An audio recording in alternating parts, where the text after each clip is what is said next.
Par nature, tout être humain aspire à vivre en harmonie les uns avec les autres. Ce n'est donc pas étonnant si l'axe prioritaire des assemblées chrétiennes, c'est la communion fraternelle. Nous devons, comme le souligne fortement Acte 2,42, persévérer dans la communion fraternelle. Bien entendu, persévérer à la manière des premiers disciples. En fait, ce n'est pas un devoir, ou ce n'est pas une nécessité, c'est d'abord et en premier un besoin. C'est un appel du cœur. Dès que l'on reçoit le baptême de repentance, le premier élan est très souvent orienté vers les autres, et en particulier vers celles et ceux qui ont reçu le même baptême. Alors attention, je ne parle pas du rite du baptême, mais bien de l'esprit que l'on reçoit par le baptême. D'ailleurs, on le remarque souvent, mais le premier besoin, les premières prières, elles se dirigent dans ce sens. On prie Dieu de nous faire rencontrer des frères et sœurs dans la foi. Mais n'oublions pas la chose principale dans la communion fraternelle. C'est qu'elle ne vient pas d'une impulsion venant d'en bas, mais par un chemin guidé d'en haut. Quand Jésus dit à Pierre et à son frère André, « Suivez-moi, et je vous ferai pécheurs d'hommes », les pécheurs d'hommes sont rassemblés aujourd'hui par l'Esprit Saint qui parle dans les cœurs et qui prononce les mêmes mots « Va et suis-moi ». Donc croire que Dieu va répondre à nos prières qui demanderaient de rencontrer que de vrais croyants, fidèles, incorruptibles et intègres, c'est une chimère. Nous devons plutôt prier dans le sens de rencontrer des croyants selon la volonté de Dieu. C'est à Dieu le Père de nous établir là où il le souhaite et avec qui il veut. Alors c'est vrai, Dieu nous envoie comme une brebis ou des brebis au milieu des loups. De loups, en plus, déguisés en brebis. Voici, je vous envoie comme des brebis au milieu des loups. Soyez donc prudents comme les serpents et simples comme les colombes. Mettez-vous en garde contre les hommes, car ils vous battront de verges dans leurs synagogues. On peut extrapoler, ils seront violents dans leurs églises, car, on le sait, le mot synagogue a le sens général d'assemblée au pluriel. Dans les fêtes, Dieu nous exhorte à ne pas placer trop haut cette communion fraternelle et à la chérir au point de l'idolâtrer. Car cette communion va un jour ou l'autre nous surprendre, elle va nous décevoir, elle va nous décourager, nous faire tomber de haut. La trahison, la tromperie, la calomnie, la corruption y entrera comme elle s'est invitée dans la communion des disciples de Jésus-Christ en son temps. Alors je sais, il y en a qui luttent rituellement contre le diable pour avoir une assemblée pure. Combien pensent que bénir la coupe, bénir le pain rompu, cela éloigne les démons de l'assemblée. Prier que la communion soit bénie en croyant au pouvoir purificateur des rites, c'est là encore une superstition de plus. Rien à voir avec un acte de foi. Bénir le pain et le vin revient à se rappeler qui s'invite dans la communion des saints et quelle doit être notre attitude. Par conséquent, le fait que le mal s'invite dans la communion n'a rien à voir avec un échec. Ce n'est pas un manque de foi généralisé. Pas du tout. Alors pour vous donner un exemple parlant, ce n'est pas parce qu'un chat noir est entré chez vous, profitant d'une porte ouverte et qu'il a éventré quelques poubelles, que toute votre maison est une poubelle, qu'elle est maudite et qu'elle est bonne à être brûlée. Il suffit juste de refermer la porte, de nettoyer l'intérieur. Et oui, cela ne veut pas dire pour autant qu'à cause d'intrus, Dieu nous livre au diable et au malheur, puisque heureusement, nous pouvons partager de longs moments très rafraîchissants et très édifiants au milieu de frères et sœurs. Mais Dieu sait que le monde, les étrangers, quand je dis étrangers, c'est ceux qui se soumettent au mal, entreront dans le temple pour y faire de faux sacrifices. Nous devons le savoir, c'est comme une fatalité. Et le travail du croyant dans l'assemblée est de veiller les uns sur les autres. Oui, c'est cela le sens de la scène du repas pascal. Veiller les uns sur les autres. Et oui, c'est aussi cela le rôle du pasteur. Et ce rôle n'est pas donné à une seule personne. Nous sommes appelés à le connaître un jour ou l'autre ce rôle de pasteur. Ce n'est pas un ministère unique donné à des privilégiés. Et là, je vous renvoie, bien sûr, à mon message du 2 mai 2021 sur le pasteur, une imposture. Veiller, c'est bien sûr avoir le regard posé sur le besoin de l'autre. Le besoin matériel, affectif, mais aussi et surtout le besoin spirituel. Parce que c'est aussi inévitable, le Saint-Esprit, au moment décidé par lui-même, mettra la lumière sur les fautes cachées. Il fera ce qu'il faisait autrefois avec l'Urim et le Thummim. Vous savez, avec ces pierres qui s'illuminaient sur le pectoral du sacrificateur et qui dévoilaient la vérité sur les uns et les autres. En fait, le sens profond de la dernière scène, du dernier repas, du brisement du pain et du vin, eh bien, c'est de se rappeler, par la prière, que le Seigneur cherche à dévoiler, premièrement, le levain au milieu de l'assemblée, la pâte qui monte, la chair qui se lève, de montrer ensuite la coupe impure, le vin qui pique, donc le faux sacrifice, et de montrer la main dans le plat, c'est-à-dire l'intention mauvaise. Le salut, la réconciliation avec Dieu, elle commence toujours par dévoiler le mal, puis par le chasser. Alors passons maintenant à la fraternité. La fraternité chez les croyants est, c'est vrai, une espèce de coterie au départ. La coterie, qu'est-ce que c'est? La coterie était historiquement une communauté de paysans chargés de la mise en valeur des terres d'un seigneur. Là, je vous lis en fait la définition. C'est aussi, plus généralement, des personnes qui entretiennent de très étroites relations fondées sur des intérêts communs. Alors oui, une coterie se remarque au sein de l'assemblée religieuse.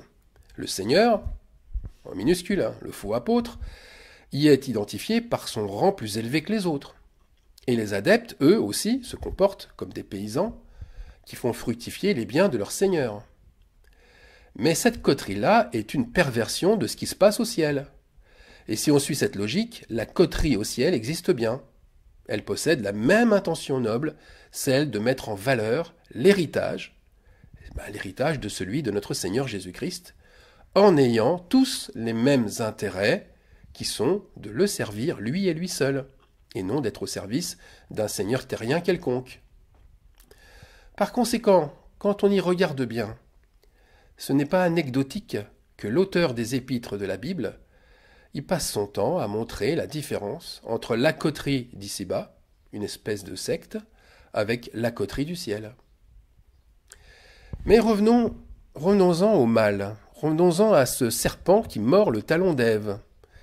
Ève, je rappelle, qui symbolise l'Église. Eh bien le mal, le venin, s'immisce de manière très subtile dans la communion des saints. Il ne faut pas grand-chose pour qu'un simple malentendu entre deux personnes se transforme en séparation, puis en haine. L'incrédulité commence ainsi. Elle commence par rejeter un frère ou rejeter une sœur. Je connais un frère, je vais l'appeler Kevin, qui avait un problème avec un autre frère, je vais l'appeler Gabriel. On ne savait pas pourquoi, mais tous les deux s'évitaient et se faisaient la tête. Gabriel, très embêté de cette situation, parce qu'il ne comprenait pas ses torts, Gabriel a décidé de prier pour lui et pour Kevin. Plus encore, il a décidé de pardonner les fautes de Kevin sans qu'il le sache. Il a prié ainsi: « Père, je te prie de pardonner mes fautes et les fautes de mon frère Kevin au nom de Jésus-Christ. Amen. » Eh bien, le résultat fut impressionnant.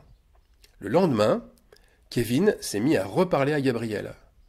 Il a même reconnu qu'il n'avait aucune raison valable de lui en vouloir.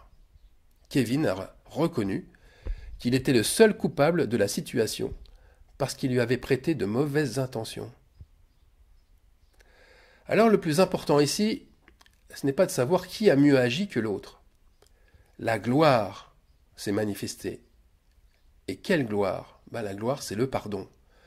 Le pardon, c'est lui qui a été à la base de la réconciliation. Et le pardon s'est fait dans la prière avec le Saint-Esprit au centre. Le pardon qui amène à la réconciliation, c'est le véritable ciment, c'est ce ciment principal de la communion fraternelle. Et c'est la barrière contre Satan. L'apôtre Paul, il en donne la raison glorieuse. 2 Corinthiens 2, verset 10. Or, à qui vous pardonnez, je pardonne aussi. Et ce que j'ai pardonné, si j'ai pardonné quelque chose, c'est à cause de vous en présence de Christ. Verset 11. Afin de ne pas laisser à Satan l'avantage sur nous, car nous n'ignorons pas ses desseins. Paul explique plus haut, un petit peu plus haut, aux Corinthiens, que la séparation avec un frère, eh bien, elle est mauvaise. Elle est très mauvaise puisqu'elle attriste son esprit. Ce frère va alors ouvrir une brèche à un autre esprit, et on le sait, l'autre esprit, c'est un esprit satanique. Et Paul affirme clairement que plutôt que de choisir un camp pour donner raison aux uns ou aux autres, il vaut mieux faire acte d'amour divin. Il les exhorte alors ainsi. Verset 7. Vous devez bien plutôt lui pardonner et le consoler, de peur qu'il ne soit accablé par une tristesse excessive. Alors résumons. Le venin qui s'est introduit entre deux personnes va créer d'abord de l'incompréhension. Puis il va créer une séparation qui attriste l'esprit. Et nous devons rétablir la réconciliation par le pardon. Car la réconciliation ravive la joie qui est perdue du disciple. Cette joie qu'il détenait de l'Esprit divin. Cette manière de faire, elle n'est pas facultative. Paul l'écrit avec force en précisant qu'il est écrit dans le but de les mettre à l'épreuve pour savoir s'ils sont obéissants à Dieu en toutes choses. 2 Corinthiens 2, 9. Donc, plus qu'un simple rite, une communion saine se doit d'exercer le lavage des pieds. Et oui, pardonner les fautes des uns et des autres, c'est laver les pieds de ses amis. Jean 13, 14. Si donc je vous ai lavé les pieds, moi le Seigneur et le Maître, vous devez aussi vous laver les pieds les uns aux autres. La mission d'un croyant, c'est la réconciliation. Et cette réconciliation s'exerce de manière rituelle au sein de la communion. J'ai bien dit rituel, comme une habitude. Ce rituel réconcilie le croyant avec, en premier, le Saint-Esprit, qui a été attristé par le malentendu, puis en deuxième avec les personnes concernées. Alors doit-on laver les pieds comme Jésus le faisait dans la réalité? Oui, si la réconciliation est déjà un rite fraternel. Oui, si la réconciliation s'exerce continuellement. Sinon, cela ne sert à rien. Ou plutôt, cela deviendrait une abomination que de pratiquer un rite qui a perdu tout sens pratique. Le rite, il vient toujours pour confirmer la pratique et non l'inverse. Chasser l'incrédulité au sein du groupe, elle se fait ainsi et pas autrement. Et cette fonction s'exerce par tous. Et je vais même aller plus loin. C'est une fonction principale du pasteur. Pardonner à son frère ou à ses frères, c'est exercer le rôle de pasteur. C'est ainsi que nous sommes tous amenés à être pasteurs un jour ou l'autre dans l'Église de Christ. Or, tous ne le souhaitent pas. Attention, le fait de pardonner va créer un prodige. Il ouvre les yeux des disciples. Pardonner chasse leur incrédulité, mais pour un moment. Pour un moment, car, et là je vais détailler, il y a deux attitudes qui vont apparaître à la suite du pardon. Première attitude, c'est celui ou celle qui est pardonné. Eh bien, cette personne pardonnée ressent un repentir. Elle cherche alors à se réconcilier en voyant ses fautes. Deuxième attitude, celui ou celle qui est pardonné ressent encore plus d'injustice. Elle pense que c'est l'autre le fautif. C'est à lui seul de s'humilier. Et cette personne se referme alors sur elle-même et rumine sa rancœur. Dans le premier cas, le croyant a le cœur brisé. Son humilité est intacte. Voir son péché lui fait prendre conscience de sa faute. Il est utile dans le corps de Christ. Dans le deuxième cas, le croyant possède un cœur hautain. Il se croit plus saint que les autres. Voir son péché l'énerve, et il veut s'en séparer, mais en le rejetant sur l'autre. Il va donc être nuisible au corps de Christ et va continuer à le diviser.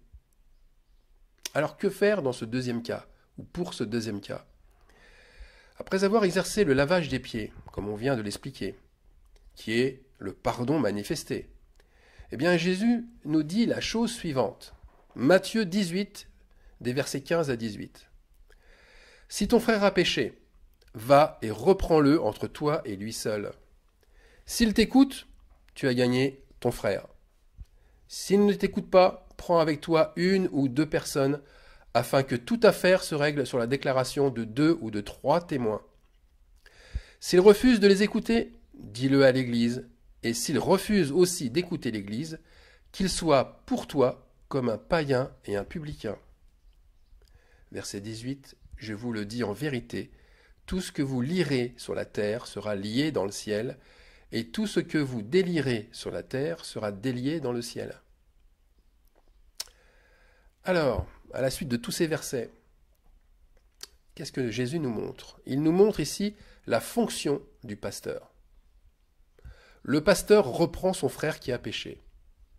Puis il décide de la suite. Il cherche des témoins. Puis avertit l'Église. Puis enfin, le laisse à ses démons. Attention, c'est lui, le pasteur, qui le laisse ainsi, pas les autres. Qu'il soit pour toi, comme un païen et un publicain. Car c'est lui, le pasteur, qui cherche à délier son frère, qui se bat toujours dans le péché. Et même quand il vient à le considérer comme un païen et un publicain, eh bien le pasteur continue ainsi à exercer la délivrance sur son frère qui est endurci. Ce frère endurci qui refuse de délier celui qu'il juge et qui préfère lier ses propres démons, c'est un petit peu ce que dit le verset 18, eh bien ce frère endurci a reçu son jugement. Il sera à la longue dirigé par les démons, par des démons méchants, qui le maintiendront dans l'incrédulité. Voilà le sens du verset 18. Alors l'amour s'exerce ainsi dans l'assemblée. La verge de fer existe pour celles et ceux qui s'entêtent à ne pas vouloir pardonner. Comme ils rejettent le fait d'être pasteurs pour l'autre, c'est ce qu'ils ne veulent pas être, eh bien c'est eux qui se coupent de la communion. C'est eux qui boivent une coupe impure. C'est eux qui brisent un pain rempli de levain. Et ils ne peuvent s'en prendre qu'à eux-mêmes, puisque c'est eux-mêmes, et non au diable et aux autres, qui peuvent s'en prendre. C'est pourquoi la communion fraternelle est le baromètre de l'humilité. Et persévérer dans une bonne communion, cela demande de la simplicité et de la prudence, mais aussi cela demande de se sentir responsable des autres. Mener une vie irréprochable, c'est une nécessité pour les autres, pour pouvoir les aider et pour pouvoir couvrir leurs fautes. Pourquoi? Parce que nous sommes tous amenés, frères comme sœurs, à être pasteurs, et ça, il ne faut pas l'oublier. Alors attention, être pasteur pas en même temps, bien sûr, mais un jour ou l'autre, selon ce que l'Esprit nous aura inspiré à faire et à vivre. Parce qu'il y a une harmonie dans le corps de Christ, sinon ce serait le désordre. Tous voudraient être le pasteur de l'autre. Non, l'harmonie vient de l'Esprit Saint qui insuffle les choix pour que nous vivions en paix les uns avec les autres. Et cela revient parfaitement à ce que Paul dit dans 1 Corinthiens 12 à partir du verset 4. Il y a diversité de dons, mais le même Esprit. Diversité de ministères, mais le même Seigneur. Diversité d'opérations, mais le même Dieu qui opère tout en tous. Or, à chacun, la manifestation de l'Esprit est donnée pour l'utilité commune. Verset 11. Un seul et même Esprit opère toutes ces choses, les distribuant à chacun en particulier comme il veut, et moi je rajoute, et quand il le veut. Amen.